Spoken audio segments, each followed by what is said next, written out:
गुफा में रहने वाला गरीब बहू का ससुराल। माँ जी उठिए, लगता है फिर से शेर आ गया।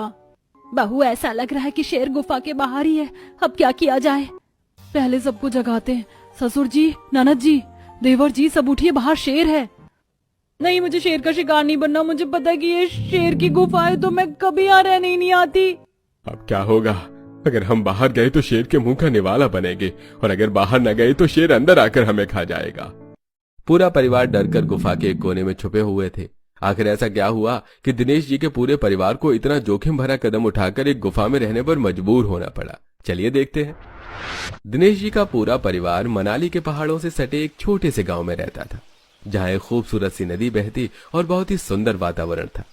बेटा नीरज शहर में काम करता था और पूरा परिवार एक ही इंसान की कमाई पर गुजारा कर रहा था। एक दिन, बेटा नीरज, देख रहा है दीवार की पुट्टी कैसे निकल आई है? बारिश होते ही छत जोरों से टपकने लगती है। 40 साल हो गए हैं घर बने। 40 सालों में एक बार 25 साल पहले घर की मरम्मत हुई थी, उसके बाद मरम्मत भी नहीं हुई है।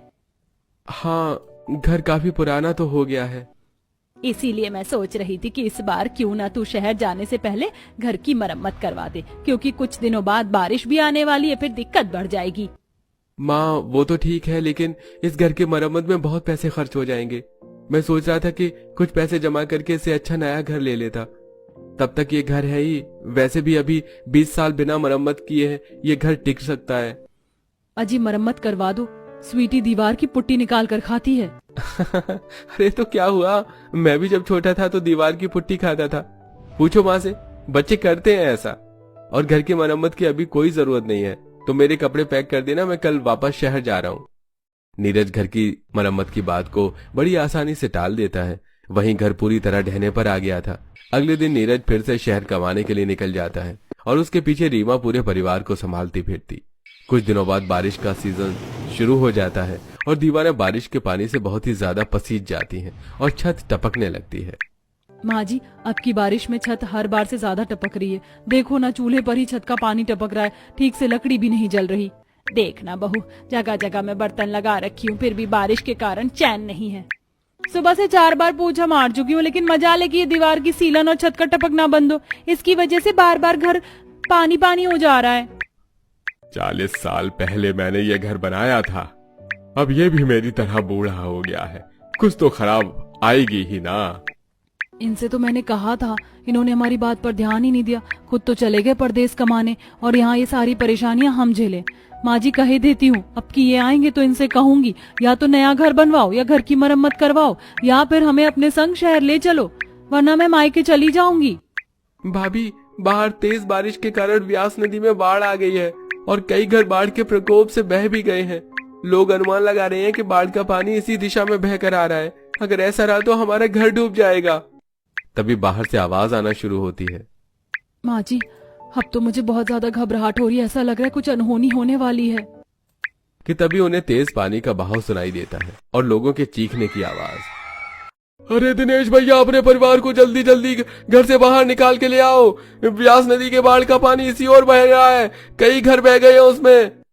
नीलम बहू, अरे सोनम, मुन्नी को लेकर सभी जल्दी बाहर निकलो। घर वाले अफरा तफरी में घर के बाहर आते हैं और घर से थोड़ी दूर ऊंचे स्थान पर चले जाते हैं कि तभी तेज बहाव के साथ बाढ़ का पानी आता है और उनका घर और आसपास के कुछ घर उसी में ढहकर बह जाते हैं। मेरे जीवन भर की पूंजी मेरे पति का बनाया घर बह गया। भगवान, हम गरीब पर ही इतना जुल्म क्यों करता है तू? अभी नई ही दुकान डाली थी मैंने, वो भी टूट कर बह गई बाढ़ में। अब तो मैं बेरोजगार हो गया। बड़े भैया को पहले ही कहा था कि घर की मरम्मत करवा दो। अब देखो, जरा से बहाव में घर बह गया। अब तो हम बेघर हो गए। अब क्या होगा? माँ, अब हम कहाँ जाएंगे, कैसे रहेंगे? जिनके भी घर और व्यवसाय इस आपदा में बह गए वो काफी दुखी थे। अभी बाढ़ का प्रकोप शुरू ही हुआ था कि तेज बारिश भी शुरू हो जाती है। तेज बिजली का कड़कना और भारी बारिश में एक नन्हा बच्चा हाथ में लिए परिवार वाले बेघर होकर भीग रहे थे। ये वक्त रोने का नहीं है, अपने परिवार को सुरक्षित रखने का है। बाबूजी, हम अब नीचे की तरफ नहीं जा सकते। पूरा इलाका बाढ़ ग्रस्त है, हमें ऊपरी इलाके में जाना चाहिए। दिनेश जी का गांव मनाली के पहाड़ी इलाके में था। वहीं कुछ दूरी पर जंगल भी था, तो सभी पहाड़ के ऊपरी इलाके में जंगल की तरफ बढ़ने लगते हैं। भाभी, ये तो हम जंगल की तरफ आ गए। बाहर सिर छुपाने की कोई जगह भी नहीं है। माँ जी, बाबूजी, क्यों ना हम जंगल में ही सिर छुपाने की जगह ढूंढे। क्या पता कुछ मिल जाए। कुछ नहीं तो एक झोपड़ी बनाकर रात बिता लेंगे, सुबह होते ही फिर कुछ जुगाड़ करेंगे। बहू, जैसा तुझे सही लगे। एक तू ही इस घर में समझदार है। आज मेरे बेटे को थोड़ी भी फिक्र होती तो ये नौबत ना आती। सभी जंगल में सिर छुपाने के लिए जगह ढूंढने हुए अंदर जाने लगते हैं कि तभी उन्हें एक गुफा दिखती है। भाभी, ये देखो कितनी बड़ी गुफा है। कहीं इसके अंदर कोई जंगली जानवर तो नहीं? नहीं, ये एरिया वन विभाग के रिस्ट्रिक्टेड एरिया के अंदर नहीं आता। ये जगह सेफ है। माँ जी, क्यों ना आज रात हम इस गुफा में गुजारे। बाहर तेज बारिश और बाढ़ से परेशान होने से अच्छा है। हाँ बहू, सही कह रही है। वैसे भी अब बहुत तेज ठंड लग रही है। मुनिया भी बहुत रो रही है। हमें यहीं ठहर जाना चाहिए, और क्या पता सुबह तक ये भी हमें ढूंढते हुए यहाँ आ जाए, क्योंकि बाढ़ की खबर अब तक उन्हें पहुँच गई होगी। जिसके बाद सभी रीमा की बात मानकर गुफा के अंदर चले जाते हैं। ऐसा लग रहा है ये काफी हजारों साल पुरानी गुफा है। देखो ना माँ, कितनी बड़ी है ये। पक्का पहले यहाँ आदिवासी रहते होंगे। शेर चीते भी रह सकते हैं यहाँ। मजाक बंद करो और चुपचाप आराम कर लो। कल का दिन और भी ज्यादा कठिन होने वाला है। आज की रात सभी उस गुफा में आराम करते हैं। रात आसानी से कट जाती है और अगले दिन। पापा, बाहर तो अभी भी बहुत तेज बारिश हो रही है। हमारे गांव और उसके आसपास के इलाके में अभी भी पानी भरा हुआ है। अब हम कहाँ जाएंगे? मम्मा, मम्मा भूख लगी। मम्मा भूख लगी है। कल से हम सबने कुछ नहीं खाया। स्वीटी भी भूखी है। इतनी तेज बारिश में गुफा से बाहर निकलना बेवकूफी होगी। पापा जी, हो सके तो हम आज और यहीं रुक जाते हैं। आप और देवर जी बाहर जाकर कुछ राशन और पानी का जुगाड़ कर लाओ। तब तक मैं यहाँ साफ सफाई कर लेती हूँ। मुझे भी भूख लगी है भाभी। मुझे तो ठंड लग गई है बहुत तेज। ठीक है, मैं शुभम बाहर से राशन लेकर आते हैं। रीमा गुफा के अंदर पत्तों का झाड़ू बनाकर गुफा का एक कोना साफ करती है और मिट्टी से चूल्हा बनाती है। वहीं जैसे ही ससुर जी राशन लेकर आते हैं, वो एक साइड में आग जलाती है। आप लोग आग सेक लो, तब तक मैं खाने के लिए कुछ बना देती हूँ। कल से सभी भीगे हैं, ठंड लग जाएगी तो और परेशानी होगी। सभी जब तक आग सेकते हैं, रीमा चूल्हे पर सभी के लिए खिचड़ी बनाती है और बच्ची के लिए दूध गर्म करके उसे पिलाती है। स्वीटी बेटा, दूध पी लो। रो नहीं बेटा, थोड़ी देर की बात है, फिर घर चलेंगे। मम्मा, ठंडी ठंडी लग रही है। अगर ऐसे सिचुएशन में बाहर गए तो हालत और खराब हो जाएगी। बाहर के खराब वातावरण के कारण रीमा और उसका परिवार गुफा में ही कुछ दिन रुकने का निश्चय करते हैं। रीमा गुफा में ही सबके लिए खाना बनाती है और आग जलाकर रखती है ताकि गुफा गर्म रह सके। सभी को वहां काफी सुरक्षित महसूस होता है। ऐसा करते हैं, अब जब तक नीरज शहर से नहीं आ जाता हम यहीं रुक जाते हैं। बाहर वैसे भी रहने के लिए हमारे पास कोई ठिकाना है नहीं और ना ही पास में ज्यादा पैसे हैं। हाँ बाबूजी, मेरे भी मन में यही ख्याल आ रहा है कि जब तक वो नहीं आते हम यहीं रहते हैं। गुफा में रहना सेफ होगा। बाहर बाढ़ और बेघर होकर मरने से अच्छा है कि यहाँ निडर होकर परेशानियों का सामना किया जाए। पूरा परिवार अब गुफा में ही रहना का मन बना लेता है। गुफा अंदर से काफी बड़ी थी, जिस कारण रीमा एक साइड अपनी रसोई सजाती है और रोज इस्तेमाल करने के लिए मिट्टी के ही बर्तन बनाती है और एक कोने में चूल्हा रखकर सारे मसाले और खाने पीने का सामान रखती है। पानी के लिए लाइन से मटके लगाती है और सभी के लिए सोने के लिए वहीं गुफा में घास फूस से बिस्तर तैयार करती है। ये गुफा रहने लायक तो बन गई है, लेकिन यहाँ रहना बहुत मुश्किल है, क्योंकि खाने के लिए सामान बाहर से लाना है। उसके लिए पैसों की जरूरत पड़ेगी और पानी भी दूर नदी से भरकर लाना होगा। जंगल में पेड़ों से काफी लकड़ियां गिरी होती हैं, मैं उसे बीन कर लाऊंगी और अजी आप उसे बाहर जाकर बेचकर खाने के लिए राशन और जरूरत का सामान लेते आइएगा। हाँ, ये सही रहेगा। और मैं और सोनम सुबह में ही जाकर नदी से पानी भर लाया करेंगे ताकि दिन में परेशान ना हो। और बर्तन धोने और बाकी के कामों के लिए मैं बाहर मटके रख दूंगी, जिसमें बारिश का पानी जमा हो जाएगा। बाकी काम उससे हो जाएंगे। ये तो बहुत बढ़िया आइडिया है भाभी। रीमा गुफा को रहने लायक घर बना लेती है और पूरा ससुराल अब उसी में सोता है और खाता पीता है। रीमा ने खाना खाने के लिए पत्तों से प्लेट्स भी बनाई थी। रीमा गुफा वाली रसोई में खाना बनाती, चारों तरफ से पैक होने के कारण चूल्हे का धुआं सभी को बहुत लगता। ये चूल्हे के धुएं से बहुत परेशानी हो रही है। आंखों में चुभरा और खांसी आ रही है। मुझसे भी देखा नहीं जा रहा, इतना धुआं लग रहा है। गुफा चारों तरफ से पैक है, धुआं निकलने की कोई जगह नहीं है, तो ये तो होना ही है। हमें इसे बर्दाश्त करना होगा, वरना खाना कैसे मिलेगा। सही कह रही है बहू, मैं बाहर जाकर शाम की सब्जी और स्वीटी के दूध का इंतजाम करके आता हूँ। फिर दिनेश जी शाम के खाने का इंतजाम करने चले जाते हैं। बहू, जब तक तू खाना बना रही है मैं जंगल से लकड़ियां ही बीन लेती हूँ, कल काम में आएंगी। मैं भी साथ चलती हूँ माँ। फिर सोनम नीलम के साथ चली जाती है। दोनों जंगल में लकड़ियां बीन ही रही होती हैं कि उन्हें सईहान का पेड़ दिखता है। माँ देखो, सहजन का पेड़, क्यों ना थोड़े से सहजन तोड़ लिए जाए, आज रात की सब्जी का इंतजाम हो जाएगा। हाँ सोनम, ये सही रहेगा। फिर दोनों माँ बेटी पेड़ से सिहान तोड़ लेती हैं और खुश होते हुए जंगल में रहना इतना बुरा भी नहीं है। दोनों माँ बेटी लकड़ियां बीन कर वापस गुफा में आ जाती हैं। आ गई माँ आप, चलो मैं सबके लिए खाना निकालती हूँ, खा लो, फिर बाकी काम होंगे। रीमा सभी के लिए खाना निकालती है और सभी खाना खा रहे होते हैं कि तभी अचानक से जंगल में तेज तूफान आता है और गुफा में ढेर सारी धूल मिट्टी और पत्तियां उड़कर आती हैं। पूरा खाना धूल धूल हो जाता है। छी, पूरा खाना मटमैला हो गया। ये अचानक से तूफान कहाँ से आ गया? जंगल में तो तेज हवाएं और तूफान आना बहुत आम है। यहाँ रहना है तो थोड़ा बहुत तो सहना ही होगा। लाओ, मैं रोटियों को पानी से धोकर फिर से सेक देती हूँ, कड़क हो जाएंगी और मिट्टी धुल जाएगी। बहू की बात सुनकर सास ससुर भावुक हो जाते हैं कि बेघर होकर कितने बुरे दिन देखने पड़ रहे हैं। रीमा रोटियों को धोकर फिर से उसे आग पर सेक कर सभी को खाना देती है। बेमन से खाना खाकर सभी आग सेकने लगते हैं। ये गुफा में दिन और रात पता ही नहीं चलती। अभी तो रात होने में कितना समय है, ऐसा लग रहा है कि रात हो गई है। पहले के जमाने में आदिवासी जाने कैसे रह लेते थे। फिलहाल हम तो रह ही रहे हैं ना। भाभी, पता है आज जब हम लकड़ी बीनने गए थे तो हमें सहजन मिला। आज आप उसी की सब्जी बनाना।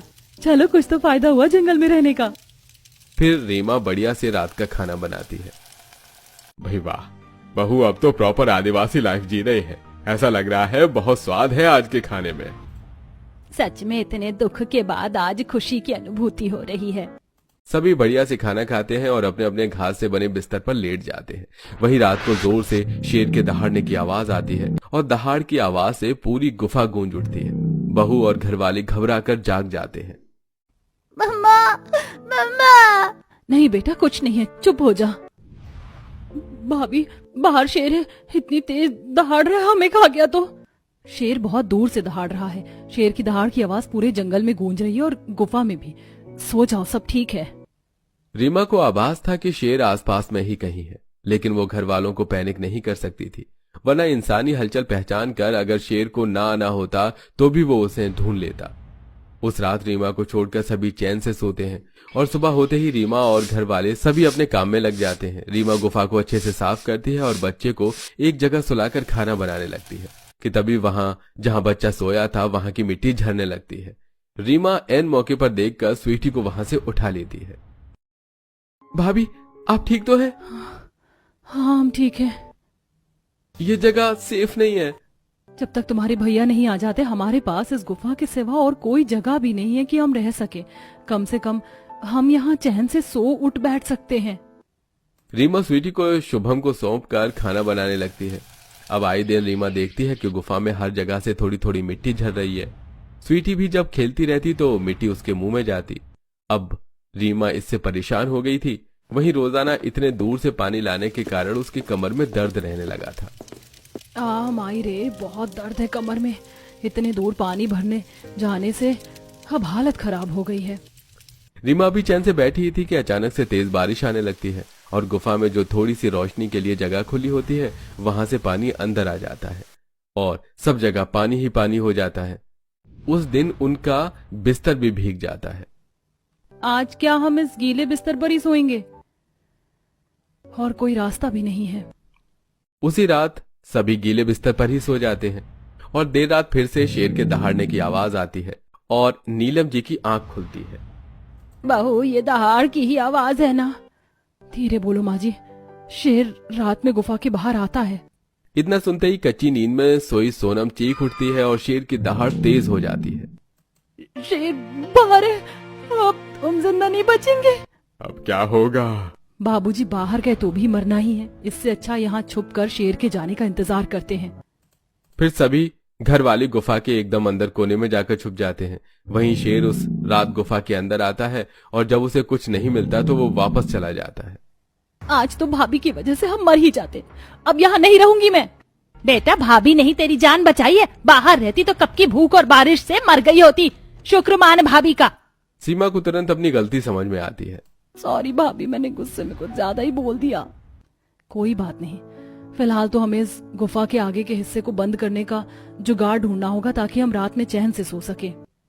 बहू, मैं बांस और जंगल की लकड़ियों से एक छोटा सा गेट बना सकता हूँ जिससे रात को हम गुफा को ढक सके। हाँ, तब तो बढ़िया रहेगा पापा। फिर सभी मिलकर बांस और लकड़ियों से एक ऐसा गेट तैयार करते हैं जिससे रात में गुफा को ढका जा सके। अब जंगली जानवरों का डर ही खत्म। अब रात में जब भी सब सोते तो गुफा को ढक देते जिससे उन्हें किसी का डर नहीं रहता। लेकिन रोज रात को जानवरों के चिल्लाने और रोने की आवाज से सभी अंदर से सहमे रहते। ऐसे ही दिन बीत रहे थे। गुफा में हजारों परेशानियां होने के बाद भी बहू अपने ससुराल वालों की हर जरूरत को पूरा करने की कोशिश कर रही थी। फिर एक दिन नीरज, रीमा अपने परिवार को ढूंढते हुए वहां आते हैं। क्या आपने इन लोगों को कहीं देखा है? व्यास नदी के बाढ़ में मेरा घर बह गया था, तब से मेरे परिवार वाले गायब हैं। मैं उन्हें ढूंढ रहा हूँ। अरे, जंगल की तरफ कुछ लोगों के रहने की आहट सुनाई देती है, आप एक बार वहां जाकर देख लो। जी शुक्रिया भाई साहब।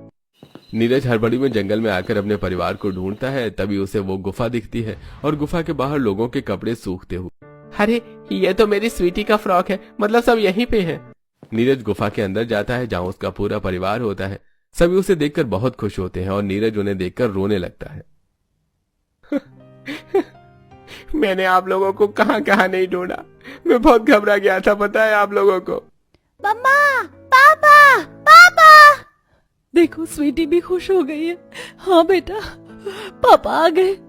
मुझे आप लोगों से बिछड़कर ये रियलाइज हुआ कि परिवार कितना अहम है और परिवार की सेफ्टी से खिलवाड़ नहीं करना चाहिए।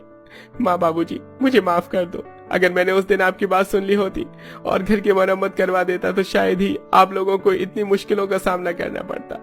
मैंने चंद पैसे बचाने के लिए इतना बड़ा जोखिम दे दिया आप लोगों को। मैं बहुत शर्मिंदा हूँ। बेटा, जो हो गया सो हो गया। भगवान की कृपा है कि सब बढ़िया है। चलिए अब हम वापस चलते हैं। अब आप लोगों को मैं और यहाँ नहीं रहने दे सकता। जिसके बाद नीरज अपने परिवार को लेकर उस मकान में शिफ्ट हो जाता है और अब अपने परिवार और मकान दोनों की केयर करता है। कैसा लगा घर? अच्छा है, लेकिन गुफा में रहना भी बुरा नहीं था। कम से कम वहाँ किराया नहीं देना पड़ता था। ये बात तो बहुत सही कह रही है। जी माँ, वही तो। ये अकेले क्या क्या देखेंगे, किराया भरेंगे, हमारा पालन पोषण करेंगे। भाभी आप चिंता मत कीजिए, मैं अब 18 का हो गया हूँ। भैया के साथ मैं भी काम करूंगा और पैसे जोड़कर हम अपना पक्का मकान ले लेंगे जिससे हमें आपदा आने पर भागना न पड़े। मेरा शुभम अब बड़ा हो गया है। किराए के घर में पूरा परिवार खुशी से रहने लगता है और शुभम नीरज के साथ काम पर लग जाता है। धीरे धीरे उनके घर के हालात सामान्य हो जाते हैं। तो दोस्तों, देखा आपने, हमें जिंदगी में बड़ी से बड़ी चुनौतियों से हार नहीं माननी चाहिए। हमें किसी भी तरीके से अपना जीवन चलने की कोशिश करनी चाहिए। कोई ना कोई रास्ता भगवान जरूर दिखाता है।